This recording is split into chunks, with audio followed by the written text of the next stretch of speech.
బంగారం కొనుగోలుదారులకు ఇదే మంచి అవకాశం. క్రితం రోజు స్వల్పంగా దిగివచ్చిన గోల్డ్ రేట్లు ఇవాళ అదే రేటు వద్ద స్థిరంగా కొనసాగుతున్నాయి. మళ్ళీ పెరగక ముందే కొనుగోలు చేయడం మంచిది. అయితే బులియన్ మార్కెట్లో బంగారం, వెండికి ఎల్లప్పుడూ డిమాండే ఉంటుంది. అంతర్జాతీయంగా జరుగుతున్న పరిణామాలు, పరిస్థితుల ప్రకారం పసిడి, వెండి ధరల్లో ప్రతిరోజు మార్పులు చేర్పులు జరుగుతుంటాయి. తాజాగా గోల్డ్ రేట్ స్వల్పంగా పెరగగా సిల్వర్ ధర తగ్గింది.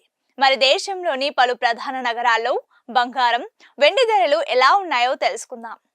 హైదరాబాద్ లో 22 క్యారెట్ల 10 గ్రాముల బంగారం ధర 78,890 రూపాయలు ఉండగా 24 క్యారెట్ల ధర 86,060 రూపాయలుగా ఉంది. ఢిల్లీలో 10 గ్రాముల 22 క్యారెట్ల పసిడి ధర 79,040 కాగా 24 క్యారెట్ల బంగారం ధర 86,210గా ఉంది. వెండి ధరలు భారీగా పెరుగుతున్నాయి. హైదరాబాద్ లో కిలో వెండి ధర 1 లక్ష వద్ద ట్రేడ్ అవుతోంది.